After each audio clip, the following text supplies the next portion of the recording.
Hello, everybody. Welcome to Dinner and a Show on the Road. I'm Brian, and I just got back from watching Kingsman: The Golden Circle, starring Taron Egerton, Colin Firth, Halle Berry, Channing Tatum, Jeff Bridges, Julianne Moore, and countless others. I watched the first one with a good friend of mine named Wade. He actually lent me the comic book, the books off of the mill. I think it was a 4-parter, and it was really fun. The movie was vastly different from the books, but hey, that's usually how they end up being. But it was a lot of fun, very satirical of the James Bond trope, but it ended up entertaining me and was just a blast. And so I thought that was that, and they weren't going to make a sequel because it was a 4-parter. They finished the 4-parter in that movie. Why would you make any more? But they thought that they had something going on, so they decided to do it. And this one was a lot of fun too, surprisingly. Not as good, but definitely not bad. Yeah, pretty much.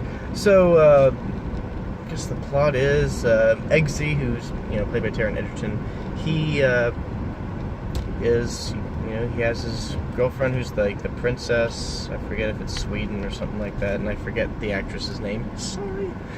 And he's got a relationship going on, and everything seems to be going well. But all of a sudden, all of the Kingsman locations are destroyed, and a lot of great agents are dead too. Including Roxy, who I forget the actress's name for that. And so basically it's Mark Strong's Merlin and Eggsy trying to find out how to stop Julianne Moore's character, and I think her name's Poppy, from pretty much destroying the world through injected drugs, and pretty much holding the whole world for ransom, and making sure all of it's legalized, and making sure it's taxed, so that so that she can be recognized in the world for her business, and because she runs the drug cartel. So anyway, it's very interesting, and somehow Colin Firth is in it, and he was Sir Galahad in the first one. Sir Galahad was that title was transferred to Eggsy when Colin Firth's character passed, and now he's somehow back. And so anyway, they explain a lot of stuff, there was a lot of stuff that I was expecting to be explained, including the first Galahad's death. Now he's alive because they brought him up in the trailer, and everyone was like, how the heck did he survive? And they explained it in a way that only that movie could get away with. It's really, they explained it. I mean, the explanation satisfied me, but it definitely was just really, that is kind of bonkers. But I mean, this series is bonkers. It's very satirical, very exaggerated, of just stuff like the gadgets and just how physics works and just all of that stuff. And if you're gonna go into the movie, wanting a realistic adventure, well, this isn't for you.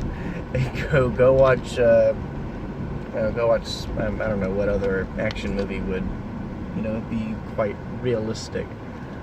But it's not this one. This one's very stylized, and it shows it. I really enjoyed the Statesmen and just kind of their organization, how they interacted. They, of course, go with the American stereotypes of the cowboy and the whiskey and the lasso weapons. I like how the weapons for the Statesmen kind of match their culture. So you definitely have the lassos and the pistols, the 6-shooters, and the shotguns, and the little gadgets like the whiskey and the cowboy hats. Those are actually gadgets too. So it's definitely there. Just kind of like the British Kingsmen. They have their traditions and suits and just fancy attire, where the Statesmen are a little more cowboy-esque per se. So it was pretty cool. I think the villain, Julianne Moore, I mean, she's great, but she was kind of boring as a character. Her motivation wasn't that great. I think Samuel L. Jackson in the first one was just a lot more charismatic. He was just funny. He had a lot more going for him, I think. He was just a funnier villain.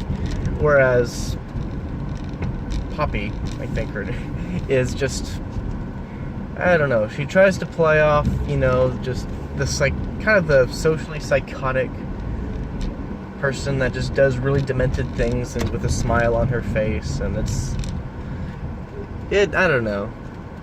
She's okay, but she definitely wasn't like the best villain.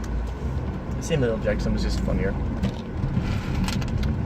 And then you have, but I forget the guy who played him, but the guy with the one arm, he was really cool. He had a pretty cool arm. And then you have, I'm trying to think what else there was. It all seemed pretty cool. Sound effects were great, cinematography, the action scenes were really cool. I think there was a little too much editing in a few action scenes, but at the same time, they did some long shots, or long cuts as well. Not as, clean as the John Wick series, because the camera shots were a little close when they kept holding on to the action without cutting. But I mean, it still was fun to watch. Very stylized, especially when they got to use their special weapons like the lasso. Man, that lasso was a lot of fun to see in action. I'm trying to think what else there was. I liked the relationship with the princess and Eggsy. That was fun. There was some complications in there towards it, but I'm not going to spoil everything. Then there is the big elephant in the room. This movie, if you didn't catch the plot, it's the war on drugs. She basically wants drugs to be legalized and taxed so that she can be a recognized business. The president is obviously a Trump-like figure who is, or Nixon-like figure maybe, to just rid the world of the drug users, and that way there'll be peace and no violence. The poverty rate will just be non-existent, or the poverty demographic will basically be wiped off the face of the earth. You got a lot of that going on, and so on one hand, if the president doesn't give in to the ransom, then you have just a lot of complications gone. But then you have innocent people in the way that do use this stuff, or people that are just trying to live their life and cope with stress and things like that. Not saying that what they're doing is right, but the movie says that they do more good, and that's just one little mistake they made, and they're getting punished for things that other people have done really bad, that have used it. Like one guy had a couple of meth heads kill his wife, and he hates drug users because of that. So I mean, yeah, there's a good. People explain both sides. I don't think everyone that's against the Kingsman, and saving the world is like completely evil. They have reasons to have the antidote from not being used, but it's definitely a debate against the war on drugs and what you think of it. I think it brings up very interesting discussion, and the Kingsmen think that life is worth protecting, even though the drugs are terrible for people. It's they are people, and killing them because they use them It's just not the way to go. But that's a good conversation, and I thought it was very bold of the studio to use that, especially during this political climate. So even though the movie's probably been in production for a couple of years. So yeah, that's all I got. I'm gonna give this movie a high five. Definitely fun. The first Kingsman, like I said, was a lot more fun, and I think the first one had more emotional depth to it than this one. This one was kind of like more action than anything. But you know what? There were a few heartfelt moments, especially between both Galahads together, Eggsy and Galahad Senior. And so yeah, it was a lot of fun. I think you'll enjoy it. I think September's been a pretty good month, especially with it dominating at the box office. I'm sure this Kingsman will either get second or first place at the box office when it comes out. So that's all I got. Hope you enjoyed that. Until next time, my name's Brian. I will see you at the movies.